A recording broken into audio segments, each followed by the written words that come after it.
இன்னைக்கு பைத்தல் மந்தி தான் வந்திருந்தோம். ஆத்தென்டிக் அரேபியன் ஸ்டைல்ல நான் மந்தி சாப்பிடலான்னு சொல்லிட்டு வந்திருந்தோம். ரொம்ப சூப்பரா இருந்துச்சு. அந்த சிட்டிங் ஏரியா குடுத்துருந்தாங்க. அந்த மஜ்லிஸ் முறைப்படி ரொம்ப சூப்பரா இருந்துச்சு ஆம்பியன்ஸு. நம்ம சாப்பிட்டு அங்கேயே கொஞ்ச நேரம் படுத்திருந்துட்டு கூட போலாம் போல. யாருமே எதுவும் கேட்கல. ஃபர்ஸ்ட்டு சூப் சர்வ் பண்ணியிருந்தாங்க. ரொம்ப ஃப்ளேவர்ஃபுல்லான சூப்புன்னு சொல்லலாம். அவ்ளோ சூப்பரா இருந்துச்சு. அதுக்கப்புறம் ஒரு சாலட் ஆர்டர் பண்ணியிருந்தோம். அந்த சாலடோட நேம் மறந்துட்டேன். பட் சூப்பரா இருந்துச்சுன்னு சொல்லலாம். அதுக்கப்புறம் ரைஸ் எடுத்துட்டு வந்துட்டாங்க ஒன் பை ஒன்னா.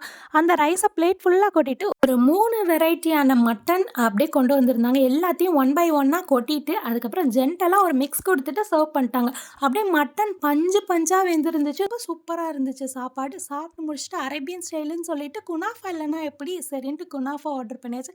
நார்மல் குனாஃபா ஒண்ணு ஆர்டர் பண்ணியிருந்தோம். அதுக்கப்புறம் 4 இன் 1ன்னு சொல்லிட்டு ஒரு குனாஃபா ஆர்டர் பண்ணியிருந்தோம். எல்லாத்தையும் டேஸ்ட் பண்ணிட்டு, அப்படியே ஒரு குட்டி தூக்கத்த போட்டுட்டு கிளம்பியாச்சு. அரபு நாடுகள் வந்தீங்கன்னா, கண்டிப்பா இந்த மந்தி ரைஸ ட்ரை பண்ணுங்க.